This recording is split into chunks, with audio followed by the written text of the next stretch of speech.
A lesser-known front of the Second World War developed in the far northern parts of Europe, where the Arctic Circle passes through mountains, tundra, and woods.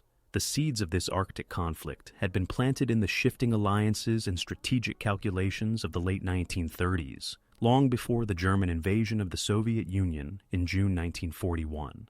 The geopolitical situation appeared both frightening and full of opportunities for Finland, which was still scarred from its war with the Soviet Union in 1939 to 1940. The Treaty of Moscow marked the end of the Winter War, which began in November 1939 when the Soviet Union attacked Finland. Parts of Sala, the northern shore at Petsamo, and Karelia and the Karelian Isthmus were lost by Finland. In addition to making Helsinki more inclined to working with Germany, whose power was expanding in the area, the defeat left the nation bitter, militarized, and wary of its eastern neighbor. There was more to Germany's interests in the far north than just geopolitics. An ice-free seaport and, most importantly, the adjacent nickel mines were provided by the port of Petsamo, which had access to the Arctic Ocean. The area was strategically important to both Berlin and Moscow because nickel was a necessary resource for the manufacture of stainless steel and other military materials. Because of its reliance on nickel imports, the Soviet Union believed that control of Petsamo was crucial. Germany, on the other hand, denied the mines to its adversary, while using them to support its own war production. The economic importance of the Arctic was acknowledged by both parties, guaranteeing that the Northern Front would not be silent. In the larger framework of 1940 and 1941, Finland's support for Germany grew. Finland had been in the Soviet sphere of interest since the Molotov-Ribbentrop Pact was signed in 1939, but Hitler's strategists saw that Finland would be a valuable ally for operations in the far north, as ties between Berlin and Moscow worsened. German forces started moving through Finland towards the end of 1940, supposedly to acquire supplies for operations in Norway. The numbers had grown considerably by the spring of 1941.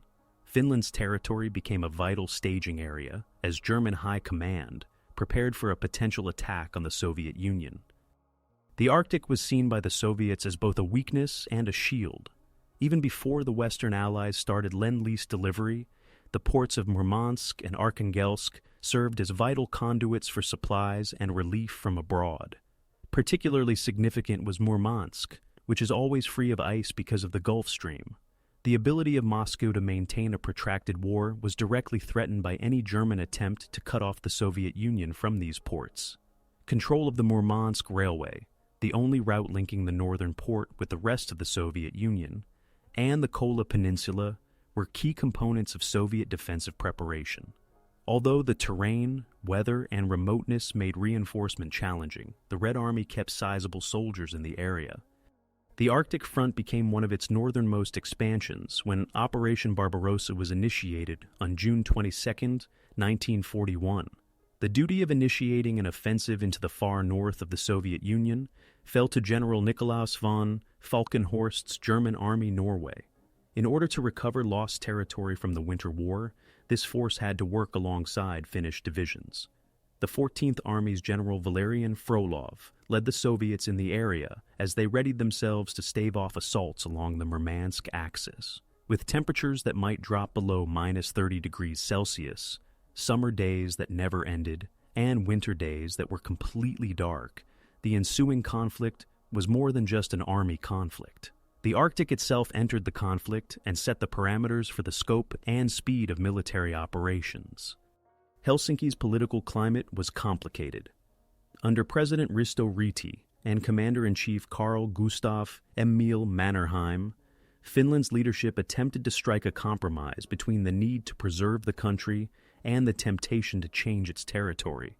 Finland did not officially portray itself as an ally of Nazi Germany, but rather as a co-belligerent. However, Finnish fate was linked to the Axis effort due to planning cooperation and the deployment of German forces on Finnish territory. Recollections of the Winter War presented the upcoming conflicts to common Finns as a chance for atonement, as well as a vital line of defense against fresh Soviet aggression. Though they first misjudged the extent of German and Finnish engagement, Stalin and his military advisors in Moscow acknowledged the threat posed by the Northern Front. The defense of the center and southern sectors was given priority in Soviet planning due to the larger German threat and their proximity to industrial heartlands. However, it was impossible to overlook the north.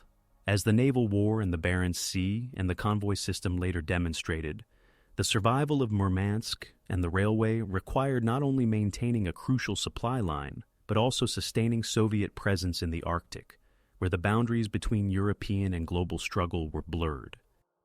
The prerequisites for a protracted Arctic war were all in place by the summer of 1941: conflicting territory claims, crucial economic interests, and geopolitical calculations by three countries that were unwilling to compromise: Finland, Germany, and the Soviet Union. In the upcoming months, the untamed regions of Lapland and the Kola Peninsula would become battlegrounds where thousands of people would be shaped not just by troops, but also by isolation, frostbite, and starvation. With the conclusion of the prelude, the stage was set for a campaign that would put endurance to the test just as much as firepower. The enormous offensives in the Baltic, Ukraine, and Belarus were launched nearly simultaneously with the German invasion of the Soviet Union in June 1941.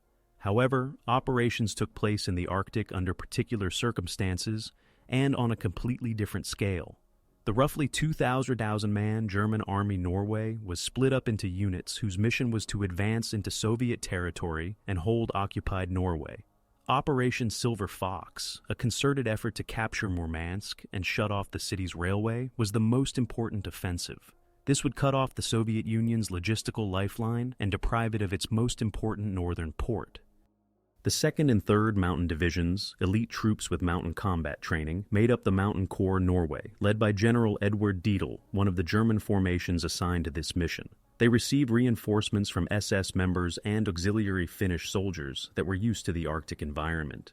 Their objective was to advance toward Murmansk and the Litsa River line by driving across the rocky terrain of northern Finland and into the Soviet Kola Peninsula. With few airfields at its disposal, the Luftwaffe attempted to assist, but was hindered by distance and bad weather. Every supply had to be delivered through northern Norway and across Lapland's inadequate infrastructure, adding to the already taxing logistics.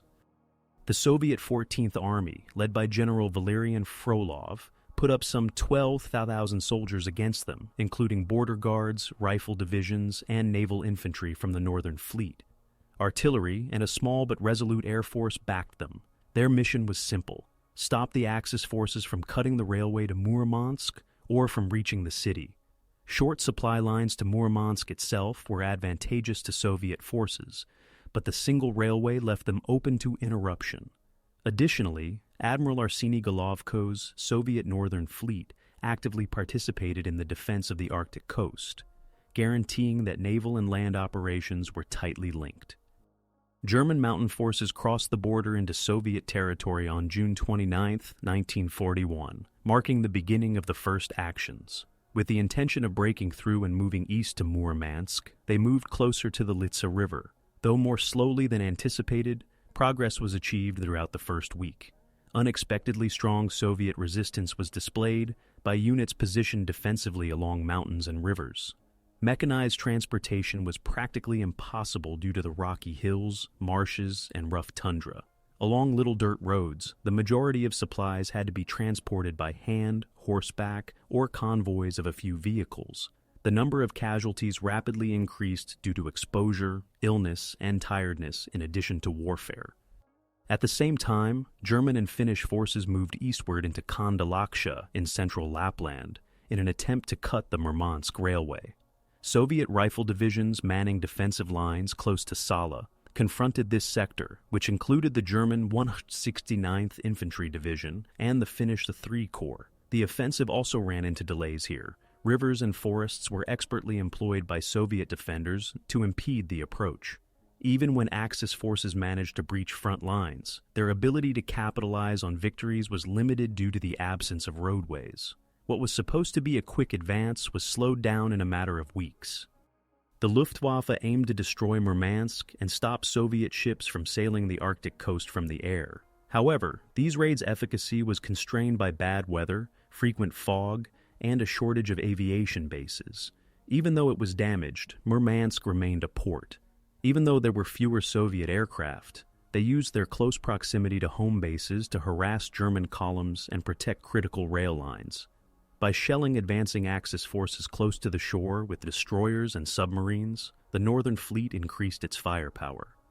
The situation on the ground became more apparent by August 1941. Despite their advances, the Germans were unable to overcome the Soviets' well-established fortifications across the Litsa River.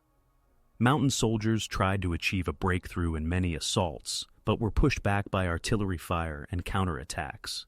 Soviet naval infantry, who frequently fought in tiny, dispersed formations that made the most of the terrain, were instrumental in maintaining this line. Both sides suffered significant losses. The hostile environment killed, injured, or rendered inoperable thousands of troops. However, Murmansk was still under Soviet control in spite of the endeavor.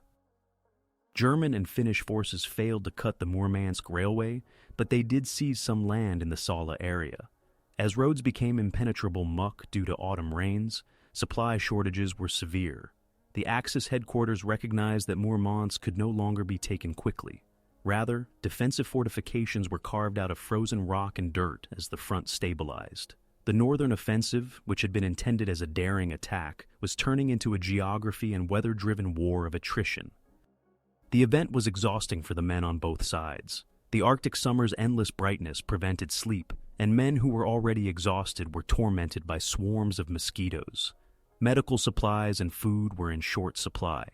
Little cover was provided by the terrain, and once winter arrived, frostbite killed as many people in exposed positions as enemy fire.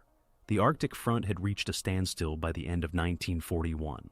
The campaign showed that nature was just as strong an enemy in the far north as any army, and neither side was able to win by a clear margin. By the end of 1941, quick offensives had given way to concerns about strategy and sustainability as the Arctic front had reached a standstill. The German High Command had to reevaluate its goals in the far north after Operation Silver Fox failed to seize Murmansk or cut the railway. The Murmansk Railway continued to run, guaranteeing the supply of troops and supplies to the Red Army, and Murmansk remained firmly under Soviet control. Once the Allied countries started providing Lend-Lease aid, much of it entered the Soviet Union through Murmansk and Arkhangelsk. This became even more crucial. Although Berlin's failure to block this path was a strategic setback, the leadership of Finland and Germany remained in their places. They switched to a long-term holding strategy instead, with the goal of containing Soviet forces in a distant theater. Finland had different objectives than Germany. Finnish leadership, led by Marshal Carl Gustaf Emil Mannerheim, was primarily concerned with reclaiming the areas lost during the Winter War, while German planners were looking toward Murmansk and the Arctic coast. Finnish forces moved to the pre-1940 lines and beyond in the middle and southern regions of the front, taking control of East Karelia.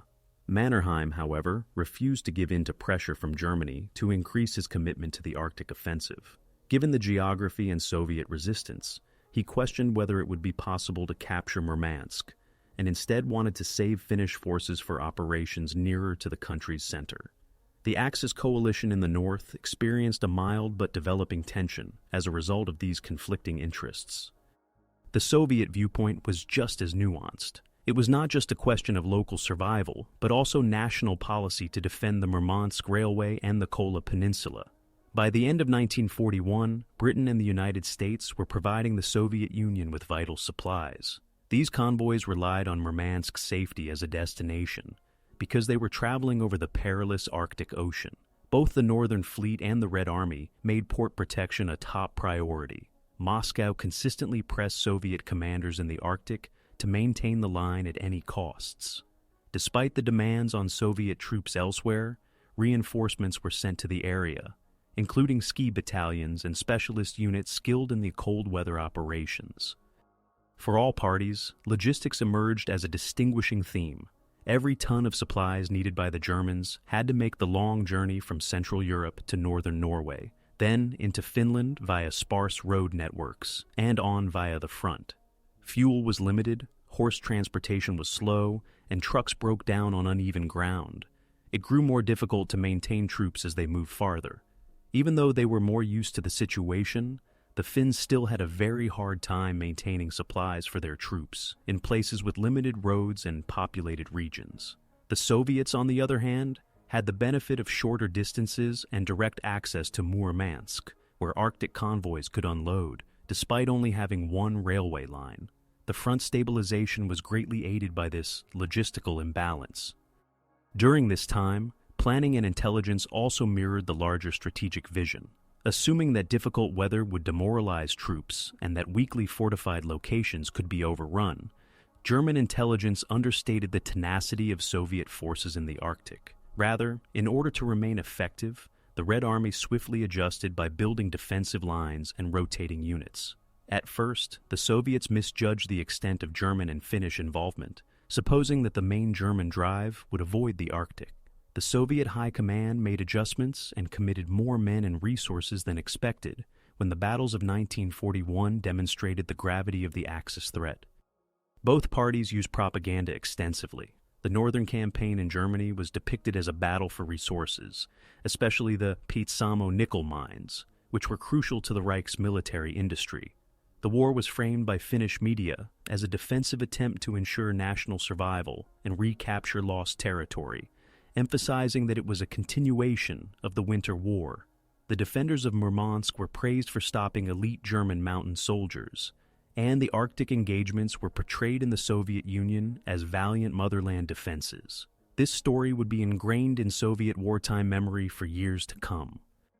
The strategic equilibrium in the far north had settled by the beginning of 1942. Though they lacked the strength to advance farther, the Germans maintained positions close to Salla and along the Litsa River. Although the Finns had moved to positions that would help them defend their borders, they did not go too far in the direction of Murmansk. Despite their damage, the Soviets were still in charge of the railway in Murmansk. Although none of the parties could declare complete victory, each had accomplished some specific goals. Finland had reclaimed a large portion of Karelia, Germany had acquired access to Petsamo's nickel mines, and the Soviet Union had kept its vital Arctic link. The groundwork was laid for a protracted battle that was more about endurance than sweeping offensives. The Arctic War would be characterized over the ensuing years by attritional skirmishes, where cold and malnutrition cost as many lives as artillery and rifles, patrols across arid tundra, and trench systems dug into permafrost. The gloomy realization that the Northern Front would be fought as much against nature as against the enemy had replaced the initial aspirations of 1941.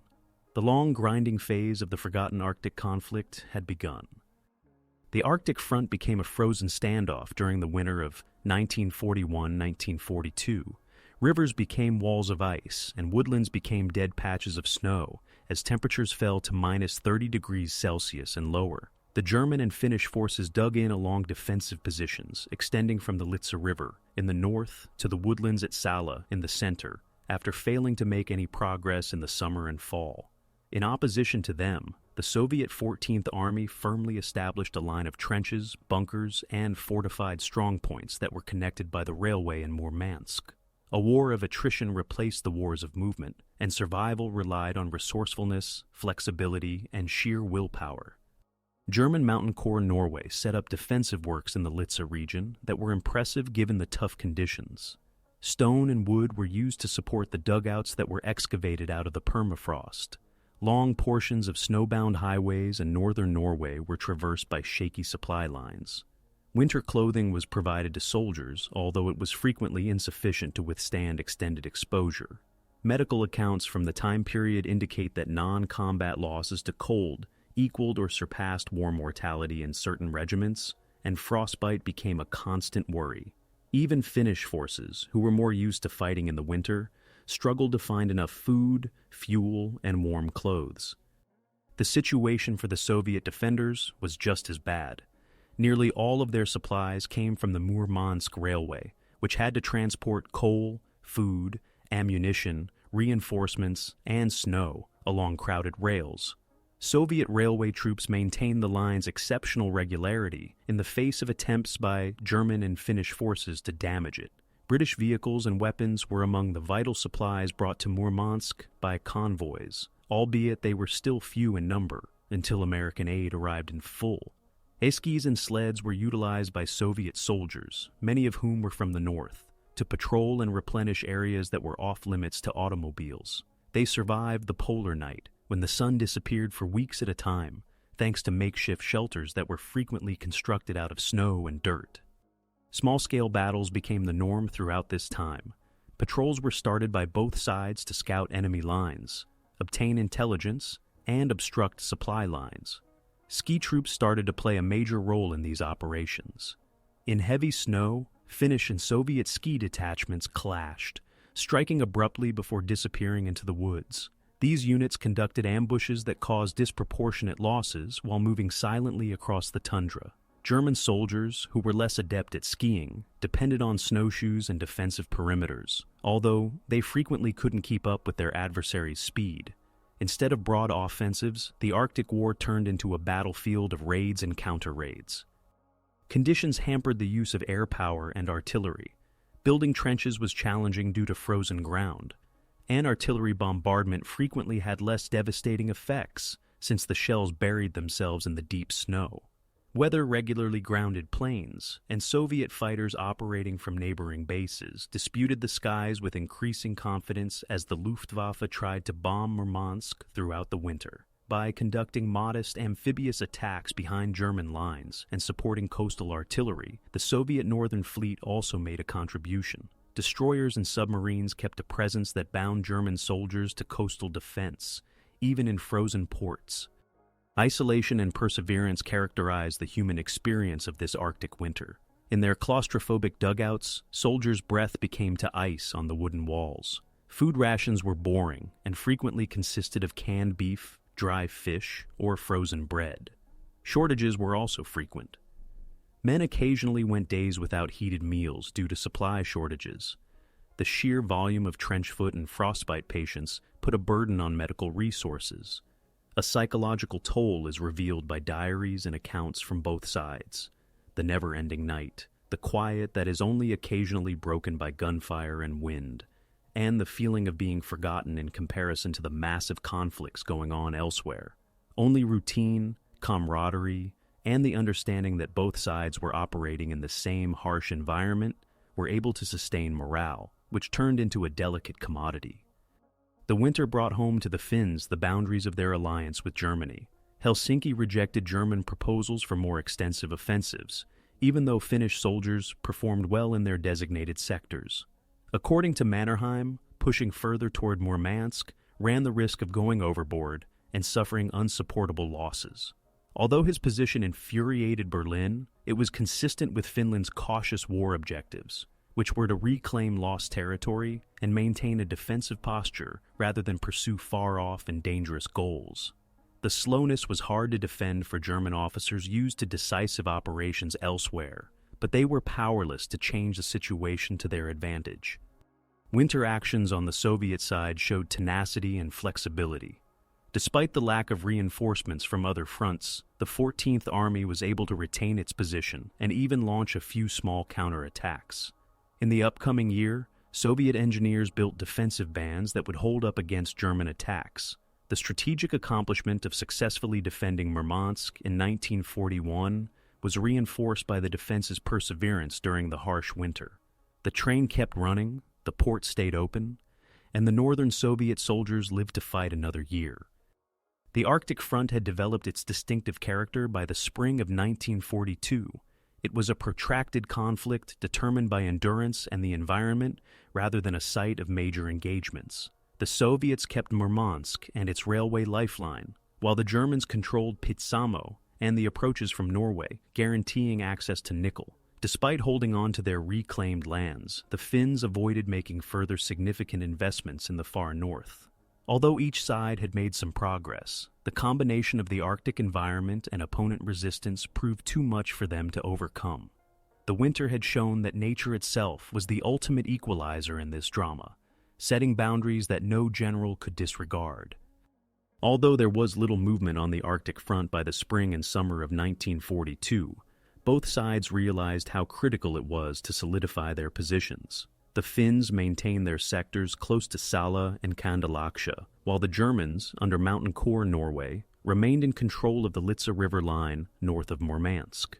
High leadership in Berlin continued to view the far north as strategically important, even in the absence of major breakthroughs. Even though his generals on the ground cautioned of the tremendous challenges presented by topography, supplies, and Soviet fortifications, Hitler insisted on repeated offensives to capture Murmansk and cut off the railway. The limits of German capabilities in this theater had already been demonstrated by Operation Silver Fox, although the goal was still being discussed in planning meetings well into 1942. The nickel mines in Petsamo, which were one of the most vital resources for the Reich's war industry, were consolidated by the Germans. An estimated 70% of Germany's wartime nickel supply, which was needed to make stainless steel and armored parts, came from these mines. German forces built robust garrisons, airfields, and supply depots to defend the area. Convoys from northern Norway to Petsamo were made possible by better roads, while the unforgiving weather and Soviet strikes still posed a threat. In German calculations, the continuing deployment of thousands of troops to what otherwise seemed to be a minor theater was justified by the need to protect these resources. 1942 was a year of cautious balance for Finland. Marshal Mannerheim and President Risto Radi aimed to keep Finland's involvement in expensive missions to a minimum while preserving collaboration with Germany. Helsinki's military objectives were territorial and defensive as opposed to expansionist. Mannerheim opposed German efforts to provide additional troops for the Murmansk offensive, but Finnish forces held their positions, constructing fortified areas and conducting patrols. Hitler was irritated by this hesitation and began to see Finland as an untrustworthy ally, but the German command realized that they needed Finnish logistical assistance in order to carry out extensive operations in the far north. As a result, a shaky coalition with conflicting goals continued. Under the command of General Frolov's 14th Army, the Soviets were committed to holding their positions and further fortifying them. Specialized ski brigades, naval infantry detachments, and new rifle divisions rotating from more subdued sectors were among the reinforcements. Networks of trenches, bunkers, and artillery positions were extended by Soviet engineers, especially along the Murmansk railway and the port approaches. The railway itself came to represent tenacity, since it continued to run all year long in spite of frequent German airstrikes, sabotage attempts, and difficult circumstances. Soviet railway workers showed incredible resourcefulness by deploying camouflage to shield trains from aerial view and fixing tracks within hours of bombings. In 1942, the air combat over the Arctic grew more intense. Operating from bases in Petsamo and Norway, the Luftwaffe intensified its bombing attacks against Murmansk. German planes dropped thousands of tons of bombs during dozens of missions between June and October. Entire sections of Murmansk were destroyed, yet the port remained operational despite the severe damage. Using Yak-1s and later Lend-Lease Hurricanes and P-40s, Soviet fighter groups successfully protected the skies, but they also made sure that German air superiority was never absolute. The defense was further aided by the anti-aircraft batteries of the Northern Fleet. The Germans' inability to silence the harbor demonstrated the limitations of air power in Arctic circumstances, while the Soviets saw Murmansk's ability to withstand such prolonged assault as a sign of fortitude. The advent of Allied Arctic convoys increased the significance of naval operations. Convoys began transporting tanks, planes, trucks, and raw materials from Britain and then the United States to Murmansk and Arkhangelsk in late 1941, and continued to grow in 1942. The Soviet war effort relied heavily on these shipments. In response, the Germans launched Luftwaffe attacks on convoy routes, surface raids, and U-boat patrols. Battles in the Barents Sea, like the July 1942 disaster of the PQ-17 convoy, brought to light the route's perils as well as the Allies' resolve to keep it open. The arrival of Allied trucks and tanks through Murmansk gave Soviet soldiers on the front line a renewed awareness of the importance of their sacrifices on the Arctic front. Limited offensives and counterattacks constituted the warfare on the ground. Soviet forces launched attacks in May 1942 with naval infantry and artillery assistance in an effort to drive German positions back from the Litsa River. Although the attacks were successful locally, they were unable to break the front. much of the line was restored by a counterattack by German and Finnish soldiers. Considering the size of the operations, both sides suffered significant casualties. Ski troopers continued to engage in patrol warfare, planting explosives on distant railroads, ambushing supply convoys, and breaching enemy lines. The climate nonetheless caused significant losses, such as winter frostbite, summer illness, and year-round fatigue.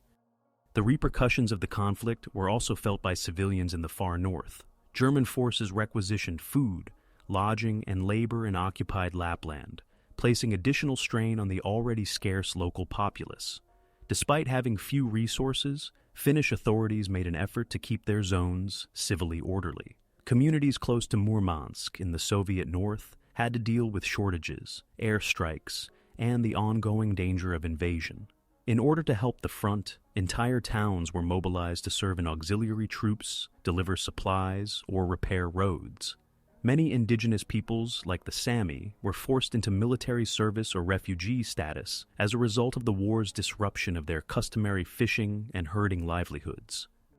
It became clear by the end of 1942 that significant progress would not be made on the Arctic front. The more constrained goal of capturing Petsamo and encircling Soviet forces had supplanted German aspirations to capture Murmansk. The Finns were careful not to push themselves too far. Despite their inability to completely overthrow their adversaries, the Soviets managed to save their crucial Arctic lifeline, maintaining supply routes and resource control rather than gaining territory was the theater's strategic importance.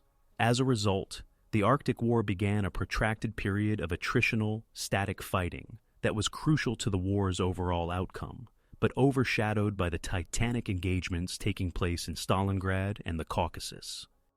On the Arctic front, 1943 was a year of continuity as well as minor changes. The global backdrop of the conflict was starting to influence the belligerents' priorities and capabilities, even while the primary lines of action stayed mostly the same.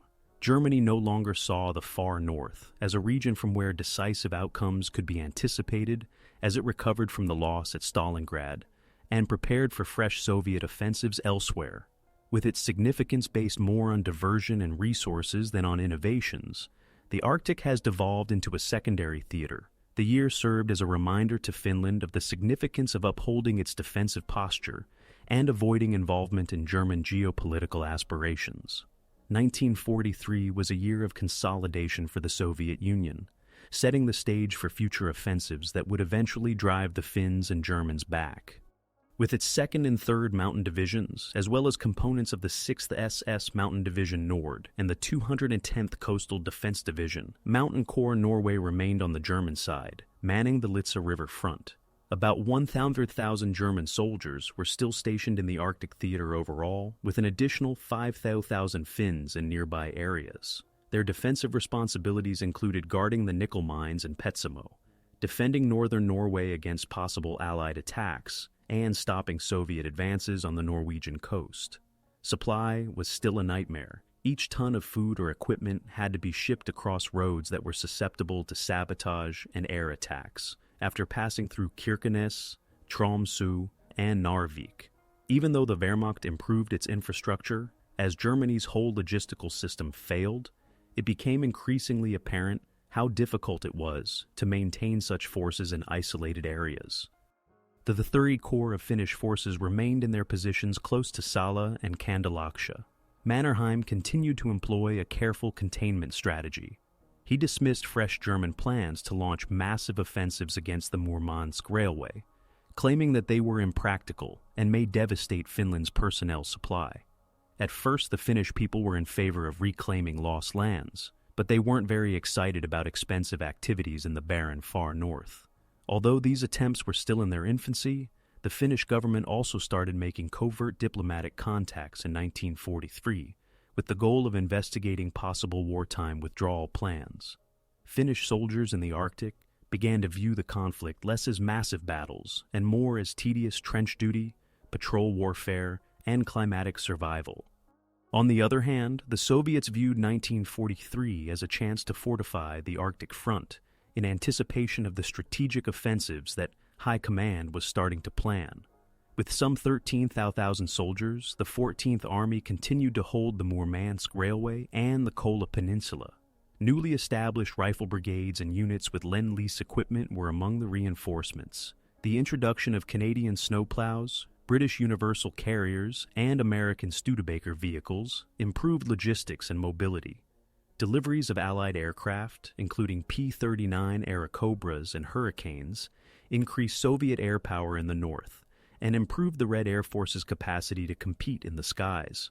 As German aircraft were pulled to more important fronts, the Luftwaffe's strength decreased in tandem with this capacity boost. The importance of naval operations remained paramount. Despite its diminutive size in comparison to other Soviet naval commands, the Northern Fleet aggressively supported ground operations by attacking German coastal strongholds with amphibious landings and artillery bombardments. More significantly, it worked with the Royal Navy to protect the Arctic convoy routes. Convoy clashes escalated in 1943, particularly in the Barents Sea, surrounding convoys JW51B and RA51. Hitler reduced the deployment of large surface ships in the Arctic, depending instead on U-boats and the Luftwaffe, after German surface raiders failed to destroy Allied commercial convoys, as demonstrated by the Battle of the Barents Sea in December 1942.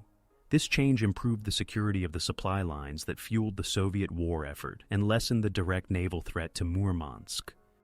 The idiosyncrasies of Arctic warfare were reflected in frontline life in 1943. Along the Litsa and in central Lapland, German and Finnish soldiers guarded defended positions of barbed wire, minefields, and log bunkers. These defenses were replicated by Soviet soldiers on their side, resulting in a no-man's land of forest and tundra where patrols clashed in violent outbursts. Due to the poor visibility in the sparse terrain, sniper duels were frequent. Trails were strewn with mines and booby traps, which steadily reduced patrol numbers. However, most of the casualties were not combat. Fatigue, frostbite, diarrhea, and malnourishment reduced unit strength. Almost one-third of soldiers were immobilized by illness or injury, without a shot being fired in some months, according to medical data. The efficacy of the airstrikes on Murmansk decreased, but they persisted. Due to the Luftwaffe's waning power, most attacks could be stopped or lessened by Soviet defenses. Despite being damaged and scarred, Murmansk continued to operate. Railway yards, docks, and warehouses were rebuilt time and again. After enduring bombs, shortages, and difficult living conditions, the city's civilian population proved to be a vital component of the Soviet war effort. Civilians made sure that the flow of Allied supplies never stopped by working in shifts to clean debris, fix tracks, and unload cargo. The strategic balance had changed in the Soviets' favor by the fall of 1943. The Red Army's increasing power and the failure of German offensives elsewhere indicated that the Arctic front would eventually resume operations.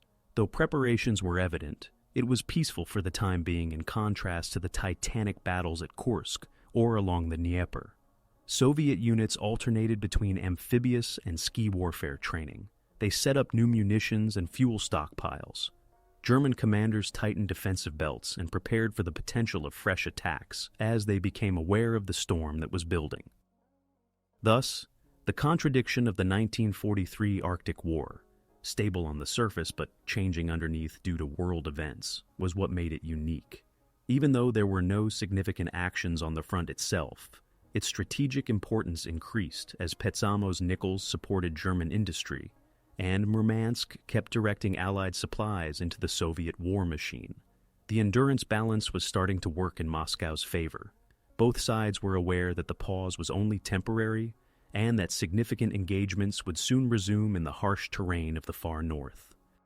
The Arctic front reached its most active and pivotal stage by 1944. The impasse that had characterized the years after 1941 was becoming more and more unsustainable. Germany was unable to commit enough resources to maintain ambitious operations in the far north after suffering setbacks on the Eastern Front and the Allied landings in Italy and France. Meanwhile, under pressure from growing losses, economic suffering, and political isolation, Finland was looking for a way out of the conflict. Victories at Stalingrad, Kursk, and the Dnieper gave the Soviet Union the confidence to start planning massive offensives in every area of the front, including the long-forgotten Arctic theater. With between 6,000 and 70,000 men, German Mountain Corps Norway, led by General Ferdinand Jodl, following Dietl's death in 1944, held the Litsa River line and the approaches to Petsamo, with strong points, trenches, and bunkers constructed over years of occupation. Their positions were formidable. However, morale was deteriorating. As Allied air power gained more dominance over northern Norway and the Barents Sea, supplies became scarcer. The Luftwaffe had mostly given up on bombing Murmansk, and U-boats were severely outnumbered by Allied convoys. The Arctic had changed from being a theater of opportunity to one of expensive responsibility for the Wehrmacht. The situation in Finland was just as unstable. The strategic environment was altered by Soviet gains elsewhere by the beginning of 1944. Under Marshal Mannerheim and President Raiti, the Finnish government saw that Germany was on the defensive and that Finland would be destroyed if it continued to be in alliance with Berlin indefinitely. Helsinki discreetly pursued diplomatic contacts with Moscow and Stockholm, exploring the possibility of an armistice, even while Finnish forces continued to work with German divisions in Lapland. Finland's increasingly desperate attempt to survive was reflected in this dual policy, which involved military cooperation with Germany, while also considering peace with the Soviet Union. Finnish forces remained defensively strong, but did not launch an offensive on the front lines close to Salla and Kandalaksha. 1944 was a year of decisive preparation for the Soviets. The Murmansk Railway provided artillery, tanks, and enhanced logistical support to the 14th Army, which was bolstered to almost 13,000 soldiers.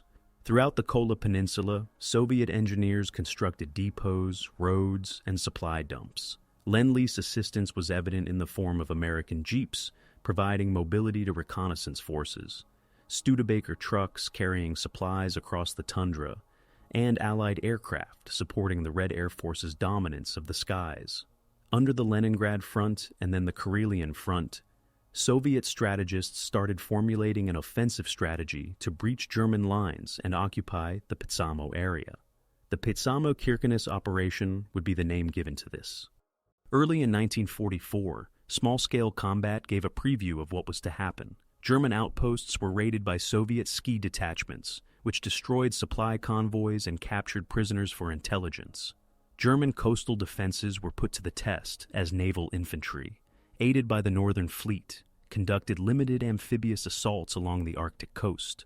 The Germans were compelled to spread out their forces across a large front as a result of these moves, which made it harder for them to focus on a potential Soviet attack. As patrol combat grew more intense, both sides lost soldiers to ambushes, mines, and the harsh terrain.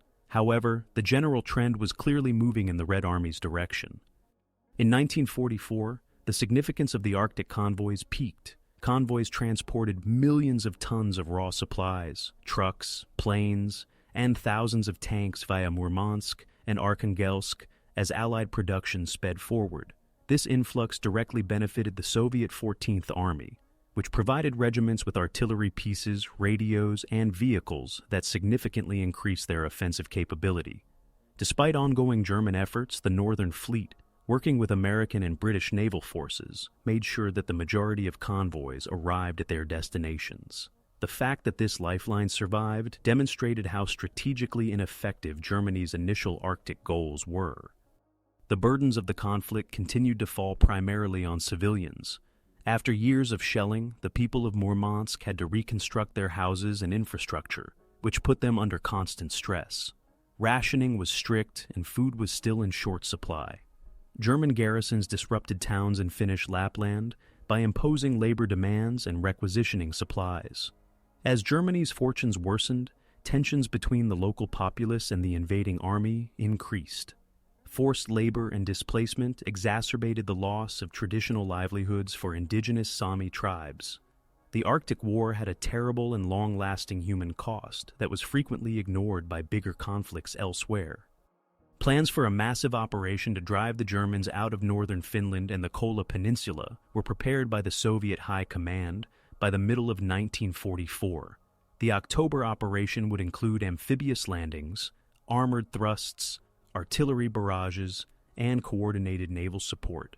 It was one of the most intricate operations ever tried in the Arctic, with the dual goals of forcing Finland to leave the war and driving out German forces. Aware of Soviet preparations, the German High Command strengthened defenses around Petsamo and Kirkenes, but they lacked the reserves necessary to fully prepare for the magnitude of the impending attack. In the summer of 1944, there was a sense of expectation and uncertainty on the front lines. German troops, aware that their positions were becoming untenable, manned entrenched lines with decreasing supplies. Finnish soldiers had to strike a precarious balance between following Helsinki's cautious directives and cooperating with their German friends. For the first time since 1941, Soviet forces were ready to launch an attack with vast numerical, material, and equipment advantages. Long ignored in the war's overall story, the Arctic front was about to undergo a dramatic change.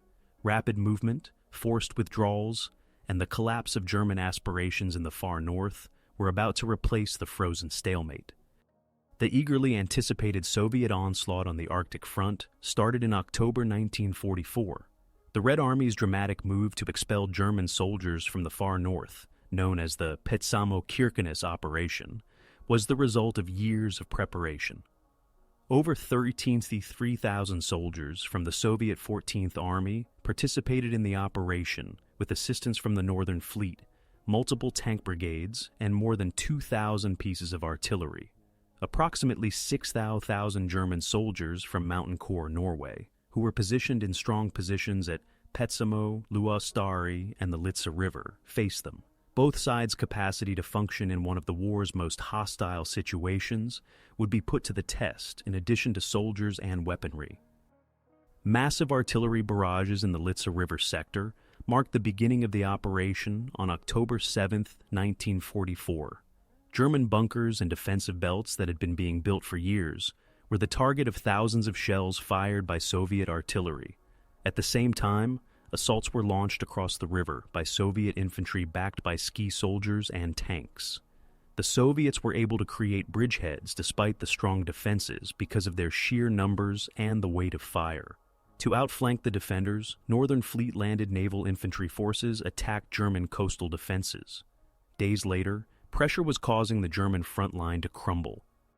The Soviets were unrelenting in their advances despite the Germans' best efforts to hold at Luostari, a vital airport and logistical center in Petsamo. The Luftwaffe was deprived of its primary base in the area when Soviet forces overran Luostari on October 15th and took control of the airfield. The balance was further shifted by this win, which gave Soviet aircraft additional freedom to fly. Mountain Corps Norway was obliged to abandon positions they had held since 1941 and make a general withdrawal westward after losing Luostari. Soviet amphibious landings and flanking tactics along the Arctic coast, where naval troops gained footholds that threatened to encircle fleeing soldiers, hindered the retreat.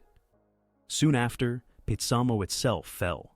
On October 15th, Soviet soldiers took control of the highly fortified town that was essential to German resource extraction. The Red Army took control of the Petsamo nickel mines, which were crucial to the German war production. Germany's already troubled armaments manufacture suffered a significant setback as a result. The collapse of Petsamo also represented the failure of Germany's initial Arctic goals, since the Soviet Union now controlled the resources they had battled to save since 1941. The previous Finnish border was not the end of the Soviet offensive. The Red Army pushed into northern Norway, westward, after the fleeing Germans. In tandem with infantry assaults, amphibious operations at Liinekamari and other coastal cities outflanked German fortifications and hastened the collapse. By moving soldiers, shelling German strongholds, and assisting in the freeing of strategic harbors, the Northern Fleet was essential. During their vigorous operations in the Barents Sea, Soviet destroyers and submarines sank supply ships and blocked German escape routes. Soviet forces had overwhelming supremacy on land, at sea, and in the air for the first time during the Arctic War. German forces made a methodical but expensive withdrawal. They used a scorched-earth approach in northern Norway in response to directives from Berlin, methodically demolishing villages, destroying infrastructure, and forcibly removing populations. In an effort to delay the Soviet advance, German engineers destroyed roads, bridges, and harbors, uprooting entire villages. Those left behind had to deal with the devastation of their homes as winter drew near, while civilians had to endure forced marches and deportations to camps further south. One of the campaign's lasting effects would be the destruction of northern Norway. Finland's stance, meanwhile, drastically changed. Prior to the start of the Petsamo-Kirkenes Operation in September 1944, Finland had agreed to withdraw from the war and remove German forces from its territory by signing an armistice with the Soviet Union. This directly resulted in the Lapland War, where Finnish troops retreated northward into Norway after turning against their once German allies. Finnish troops moved in from the south, while Soviet forces pressed west, resulting in a two-front pressure that hastened the German retreat. The German retreat was made more difficult by the open dispute that shattered the once fragile cooperation between Finland and Germany. The first Norwegian town to be liberated, Kirkenes, was reached by Soviet forces by the end of October. Kirkenes' capture on October 25th was a strategic and symbolic turning point. After 4 years of German occupation, it marked the start of Norway's liberation. It was the Soviet Union's most extensive westward push in the European theater. Though the arrival of winter and longer supply lines gradually slowed the speed of operations, Soviet forces persisted in driving the Germans toward Troms and Finnmark in the weeks that followed. The Petsamo-Kirkenes Operation had firmly put an end to Axis aspirations in the Arctic, although the majority of northern Norway remained in German hands until their ultimate surrender in May 1945. The extent of the damage was enormous. More than 4,000 residents were displaced by German forces, who left behind a devastated environment in northern Finland and Norway. Infrastructure was destroyed, ports were made unusable, and villages were set on fire. Thousands of people in Lapland and Finnmark experienced food shortages and homelessness during the winter of 1944-1945, making survival a humanitarian issue. In addition to liberating territory, the Soviet advance left local inhabitants in one of Europe's harshest regions, suffering as they were sandwiched between advancing soldiers and fleeing Germans. The Petsamo-Kirkenes Operation served as a military demonstration of the Red Army's increasing proficiency in combined arms combat. Coordinated amphibious landings, armor, artillery, infantry, and naval forces demonstrated a level of expertise not seen in 1941. In less than a month, the operation was finished, liberating northern Norway, forcing German forces out of Finland, and capturing areas rich in natural resources. In a year when Germany suffered setbacks on the Eastern Front, it was yet another retreat. It validated Finland's decision to leave the war before its territory was turned into a battlefield once more. The Arctic front had changed by the end of 1944. 3 years later, with the Red Army pushing well into Norway, German forces fleeing, and Finland withdrawing from the war, what had started in 1941 as a German-led assault to take Murmansk came to an end. Long overshadowed by more significant conflicts to the south, the unsung Arctic War had reached a pivotal moment. Consolidation, withdrawal, and the closing chapters of a campaign that had put endurance and strategy to the test were all part of the last months. Withdrawal, destruction, and the final stages of the Arctic battle characterized the months after the Petsamo-Kirkenes Operation. German Mountain Corps Norway was fully retreating west across Finnmark by the end of 1944, with Finnish infantry harassing them to the south and Soviet forces pursuing them. Originally intended in Berlin as a strategy to capture Murmansk and cut off Soviet supplies, the effort was now relegated to a fighting evacuation, with the goal of saving personnel and supplies for Norway's defense. For civilians, the German withdrawal sparked one of the war's most devastating scorched-earth operations, which devastated Finland and Norway's northernmost areas. Hitler had directed the German High Command to leave no usable infrastructure for the Soviets on the march. Bridges were blown up, harbors destroyed, and entire towns and villages torched. Over 11,000 homes were destroyed in Finnmark, causing tens of thousands of inhabitants to evacuate quickly or into the woods. Families were forced to march southward in the bitter cold, or herded onto ships. Those who managed to avoid deportation spent the winter of 1944-1945 living in huts, tunnels, or temporary shelters. Survival became a daily battle for many Finns and Norwegians in the extreme north, where exposure and famine were just as perilous as actual combat. By late October 1944, Soviet soldiers had reached Kirkenes, and as winter arrived, they paused their pursuit. Further offensive activity became more expensive due to the hard terrain and the strained supply lines across northern Finland and the Kola Peninsula. By capturing Petsamo, breaking the German hold on Finland, and liberating northern Norway as far west as Kirkenes, the Red Army had achieved its main goals. Massive logistical investment would have been necessary to continue the advance toward Troms and beyond, in an area that had little strategic importance in comparison to the main fronts in Poland, the Baltics, and Hungary. In order to consolidate its forces, the Soviet High Command set up garrisons in areas that had been freed while refocusing resources on the central and southern theaters, where the war's concluding engagements were expected to take place. Throughout the winter of 1944-1945, the German evacuation, codenamed Operation Nordlicht, not to be confused with previous operations of the same name, proceeded. Using the topography of fjords, rivers, and mountain passes to their advantage, Mountain Corps Norway carried out rearguard operations intended to stall the Soviet assault.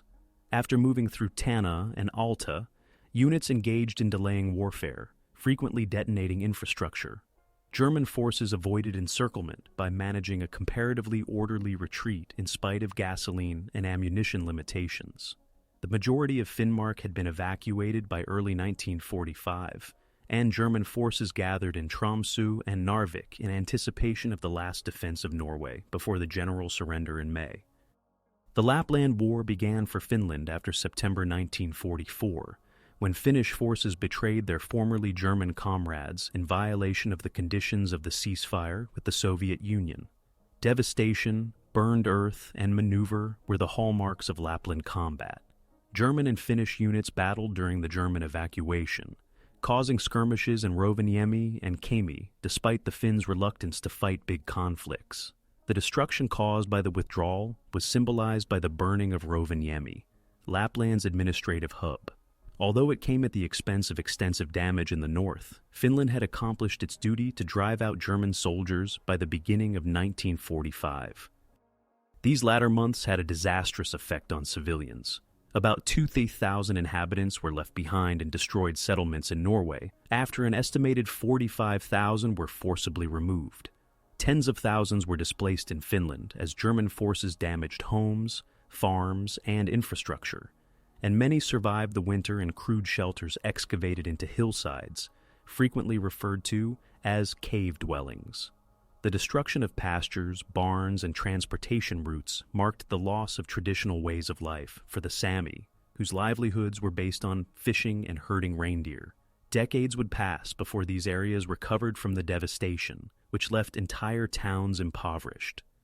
The conclusion of the Petsamo-Kirkenes Operation marked the military end of the Arctic War. Murmansk and the Murmansk Railway were no longer threatened by German soldiers, although they were still in northern Norway.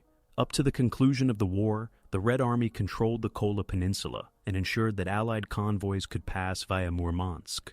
After leaving the war, Finland avoided Soviet control, but it had to make territorial concessions and pay reparations. Germany saw the withdrawal from the far north as a sign that its capacity to exert influence in outlying theaters had failed. Together with the remaining German forces in Norway, the troops evacuated from Lapland and Finnmark would ultimately surrender in May 1945.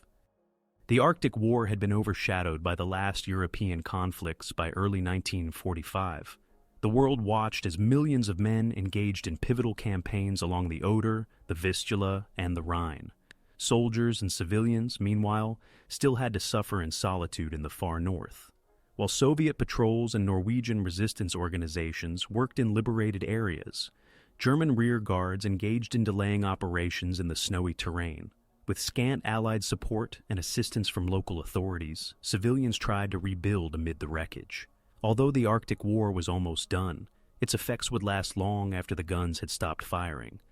The Arctic campaign's fundamental nature became apparent in its latter months. It was a conflict characterized more by damage, retreat, and survival than by massive offensives. Amid 1941, a daring German attempt to take Murmansk terminated amid forced evacuations and burned ground. The northern parts of Norway were destroyed by fleeing occupiers. Finland was spared, but suffered disaster in Lapland, and the Soviet Union had managed to save its Arctic lifeline.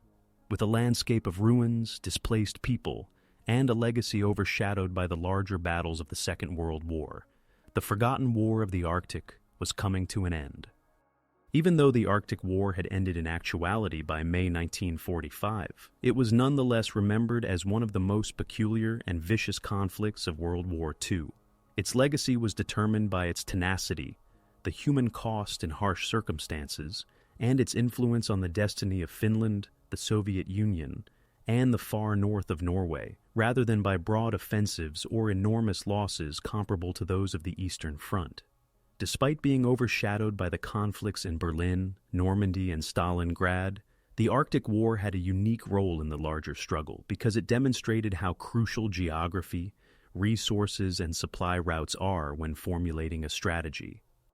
The Arctic War represented both failure and ambition for Germany. The goal of the campaign to capture Murmansk and shut down the city's railway was to grab crucial nickel deposits and destroy the Soviet Union's northern supply line. Instead, after years of struggle, Germany retreated from Lapland and Finnmark, lost control of Petsamo, and left behind only devastation. As the war continued on, the Reich's ability to create hardened steel deteriorated due to the loss of the nickel mines. Generations of local memories of occupation were shaped by the ruins and resentment left behind by the German scorched-earth campaign in northern Finland and Norway. For Finland, the conflict that started with the Winter War in 1939 was both continued and ended with the Arctic War. In addition to helping Germany reclaim lost territory and halt Soviet advances for a number of years, Finland's involvement linked Helsinki's destiny to the Axis' success. By 1944, Finland had achieved its independence by an armistice, accepting reparations and territory losses. An additional chapter of devastation was added to the north with the subsequent Lapland War, in which Finnish soldiers fought to drive out their once German allies. Although the war severely damaged houses, livelihoods, and infrastructure in Lapland, it also gave Finland the opportunity to maintain its independence and avoid occupation in a post-war Europe heavily influenced by the Soviet Union. The Soviet Union saw the defense of Murmansk and the Murmansk Railway as a victory of fortitude in the face of adversity. Soviet soldiers and people held the line against numerous German attacks, guaranteeing the port of Murmansk's continued operation during the war. This accomplishment made it possible for the Red Army to receive millions of tons of supplies from the United States, Canada, and Britain, as well as tens of thousands of tanks, vehicles, and airplanes. The Soviet military effort in 1942 and 1943 may have been much weaker without this lifeline. The Red Army's increasing proficiency in combined arms operations was further evidenced by the 1944 Petsamo-Kirkenes Operation, which expanded Soviet authority into northern Norway. But for Soviet soldiers, the Arctic War was more about the hardships of long nights, icy trenches, and fighting in a place where nature seemed to be the worst enemy than it was about spectacular wins. The Arctic campaign represented both liberty and destruction for Norway. One of the deadliest scorched-earth assaults in European history struck northern Norway, especially Finnmark. Tens of thousands of residents were displaced, entire villages were destroyed, and communities spent the winter in temporary shelters, starving and cold. Though Soviet forces stayed in some areas of Finnmark until 1945, their October 1944 presence in Kirkenes signaled the start of liberation, but also sparked debate regarding post-war sovereignty. The final regaining of Norway's freedom verified that the Arctic War had contributed to both liberation and occupation, leaving behind conflicting memories of survival, devastation, and sacrifice. The battle was experienced by the native Sami people in ways that are frequently disregarded in more general history. Their ancestral territories, which spanned Finland, Norway, and the Soviet Union, were turned into battlegrounds and escape routes. Families were uprooted, fishing communities were uprooted, and reindeer herds were destroyed or dispersed. Sami economic and cultural devastation during the war continued long after 1945, exacerbating the exclusion already enforced by national governments. Thus, in addition to being a conflict between governments, the Arctic War severely disrupted indigenous and local life. The Arctic War's strategic importance was out of proportion to its size. The Soviets preserved an Allied supply route that had a direct impact on the balance on the Eastern Front by preventing Germany from entering Murmansk. Germany maintained its military industry by retaining Petsamo for a number of years, but eventually at an unaffordable cost. Germany lost an ally and accelerated its withdrawal from Northern Europe when Finland finally broke away from the Axis. Furthermore, even as defeat was certain, the devastation in northern Norway showed how far the Wehrmacht would go to deny its adversaries supplies.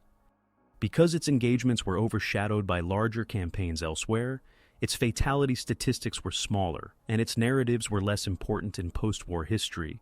The Arctic War came to be remembered as a forgotten front. However, it remained unforgettable for those who battled there. The interminable cold and the pointlessness of defending bare hills were recalled by German mountain troops. Veterans from Finland remembered the conflict of defending their country, while sandwiched between two superpowers.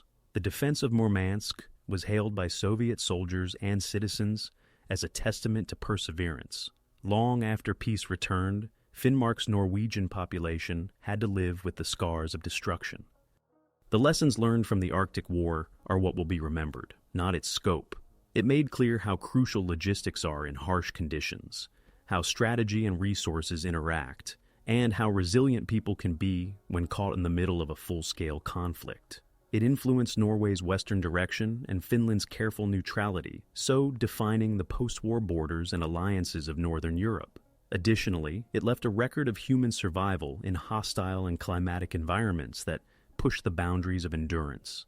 The Second World War unfolded in miniature in the freezing north, where day and night alternated with unrelenting extremes. This served as a reminder that the global battle touched even the most remote regions of the world, leaving its legacy that is still felt today.